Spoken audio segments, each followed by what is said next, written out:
Should you invest into Section 8 rental property? Now, over the past few years, there has been a lot of hype around Section 8 rentals and how you could build generational wealth using the Section 8 program. Now, although that may be true, there are still a lot of investors, especially beginner real estate investors, losing a lot of money by jumping into Section 8 rentals. So in this video, we're going to go over a quick overview of the Section 8 program, the pros and cons of having Section 8 tenants, and how you could build a strong rental portfolio with guaranteed rental income backed by the US government. Let's dive right in. First, let's talk about what is Section 8. Now, Section 8 refers to the Housing Choice Voucher Program, which is a federal housing assistance program here in the United States, run by the Department of Housing and Urban Development, also known as HUD. Now, the purpose of Section 8 is to help low-income families, the elderly, and people with disabilities afford safe and decent housing here in the private sector. And how the program works is participants receive a voucher that covers 100% or part of their rent. If partial rent is covered by the Housing Authority, also known as Section 8, then the family must pay the difference. Now, to get a better understanding of the Section 8 program, let's talk about the Section 8 payouts. Now, let's just say for an example that the rental income off of a property was $1,200 a month and the recipient is receiving 100% benefits. The Housing Authority would pay $1,200 to the landlord and the tenant would pay $0 on a monthly basis. However, if the recipient was only receiving 80% benefits and the rental amount was $1,200 a month, then the Housing Authority would pay $960 per month, and the tenant would pay the difference of $240 each month. And here in the last example, if the recipient was only receiving 70% benefits and the rental amount again was $1,200 a month, then the Housing Authority would pay $840 per month, and the tenant would pay the difference of $360 each month to the landlord. Now, if you do plan on getting into Section 8 rentals, there is something important that you must know and understand. Now, the Housing Authority payments are going to be automatic every first of the month. However, the tenant's portion is going to be separate from the Housing Authority. So here's going to be an example. If you as the homeowner were renting out this property right here for $1,200 per month, and the Housing Authority's portion was $840 and the Section 8 tenant's portion was $360, these payments would be sent to you separately from the Housing Authority and the Section 8 tenant for a total and collective monthly rent of $1,200 per month. Now, the only thing guaranteed as far as rental income is going to be this $840 portion coming from the Housing Authority, and the Section 8 tenant's portion of $360 is not guaranteed, but it is highly likely that you will receive the rental income, because if they stop or default on their rental payments, then they unfortunately would be disqualified from the Section 8 program entirely. Now, this is going to be a perfect segue into talking about the pros of investing into Section 8 rentals. So let's go over those right now. Now, some of the pros for Section 8 investing is going to be number one, guaranteed rental income.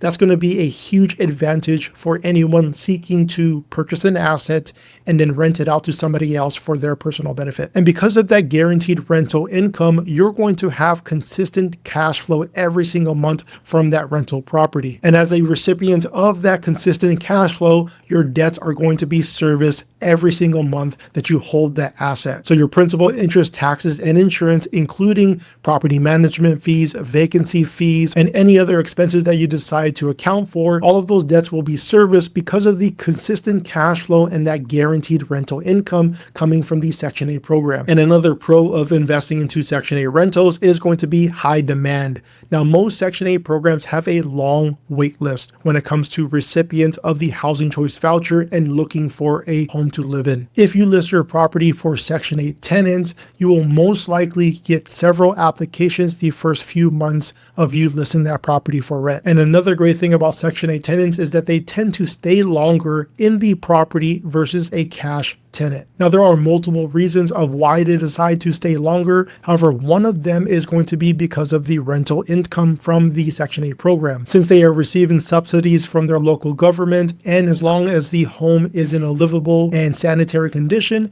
there is no desire for Section 8 tenants to move out of a home, especially if you are the owner of a single family residence. Most Section 8 tenants don't have access to single family residences versus apartments or other co-living spaces. Now, pro number 6 is going to be annual rent increases. Now, these tend to be easier on the Section 8 program because you are submitting your rental increase to the local housing authority versus to the tenant directly. Now, if the rental increase is granted by the local housing authority, then the rental increase will be shared with the tenant and the local housing authority. Let's just say that the rental increase was granted at an extra $100 per month.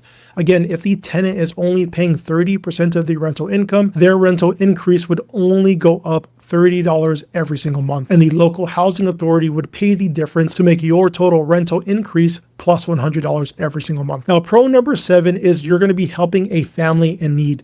Again, the recipients of the housing choice voucher are going to be elderly, individuals that are suffering from a disability, and individuals who are in the lower income threshold for their specific area, their specific county.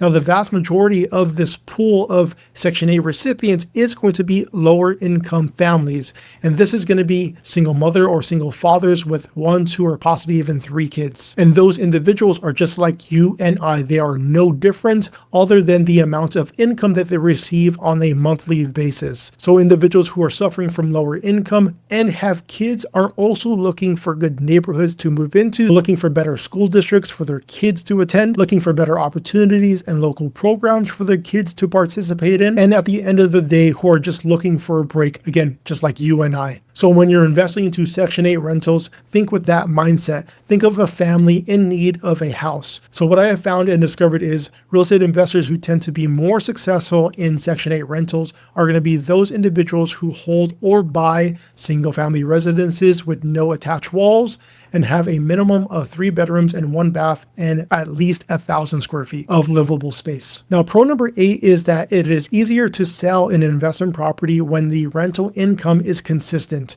So if you have a rent roll or proof of rental income with the past 12 months, 24 months, or even 36 months of on-time payments, these assets are going to be easier to sell because they are performing assets.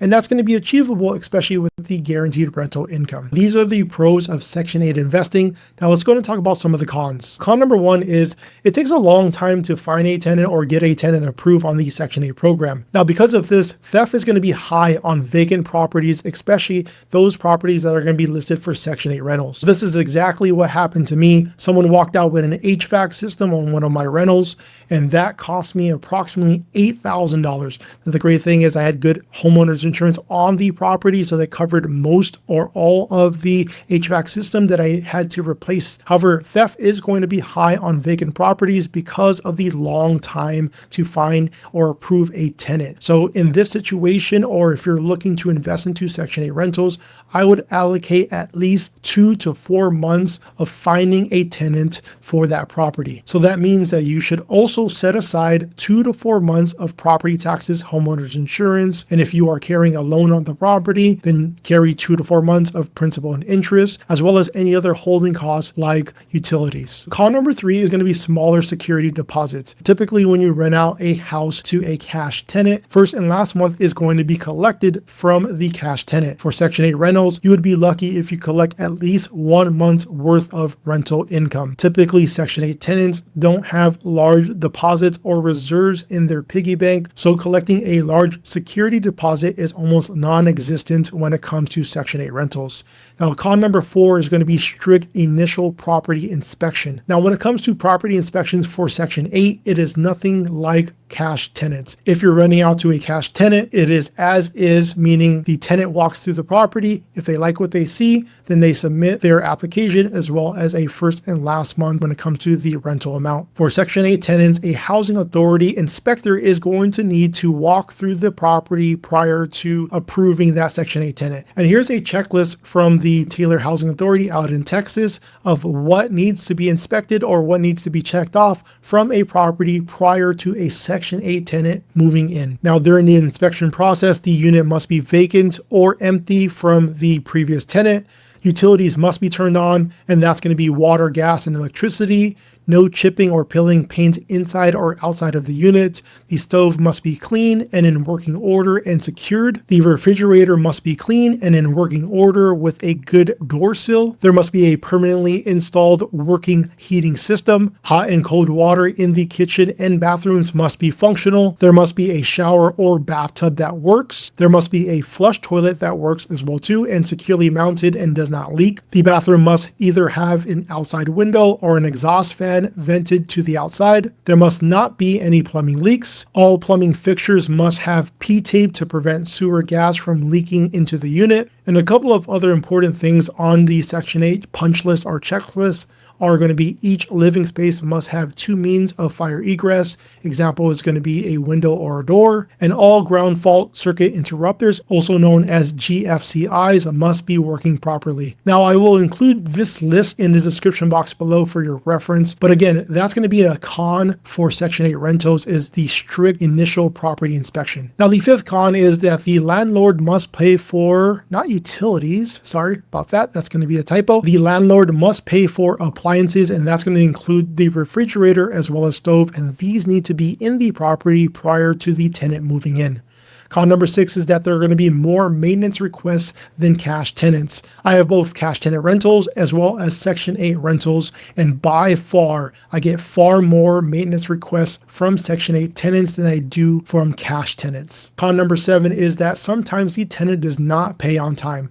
So remember when I gave you that example or talked about the example of the Section 8 tenants portion? Again, this portion right here is going to be guaranteed. However, the Section 8 tenants portion is not. Now, the great thing about Section 8 tenants is if they do pay late, then you can charge them legally a late fee. However, depending on the monthly debt on your property, this could be a negative for you if the tenant is not paying on time. Because if you can't receive that monthly payment from the tenant, then that could mean that your debt is not going to be serviced for that individual month. And con number 8 is that Section 8 tenants sometimes come with a negative perception.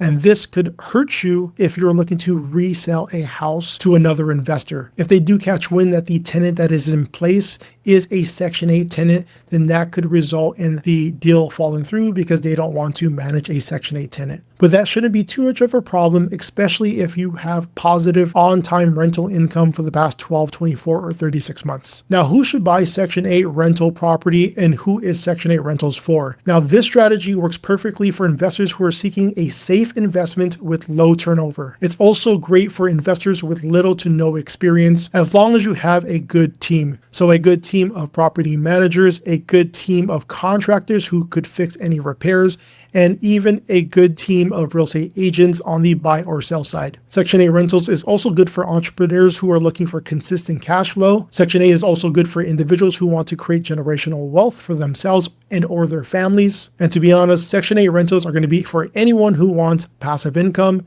who wants to retire early, and who wants to quit their 9-to-5 job. Why? Because here is the result of Section 8 rentals. You're just going to have a whole bunch of properties that are cash flowing on a monthly basis, where you'll be receiving rental income for holding and maintaining safe and sanitary living conditions for someone else to benefit from. So should you invest into Section 8 rentals? Well, my answer is yes. If you're an individual who wants to be able to hold real estate and be able to write off depreciation on an annual basis, this is a great place to start, and this is going to be an opportunity for you to help somebody else who is in need of a home that is in a decent to great neighborhood for that family to benefit from. Now, if this is our first time meeting, what's going on, guys? My name is Art Smith. I'm a mortgage loan originator and real estate investor, and I focus on helping other real estate investors win by providing good, sound, in the trenches advice and tactics when it comes to real estate investing. So if you have not yet already done so, subscribe to this channel. And if you found value in this video, do me a favor and smash that thumbs up button. Now, if you found this video helpful and packed with a whole bunch of great information, then I think you might find one of these other videos helpful as well too. So check them out.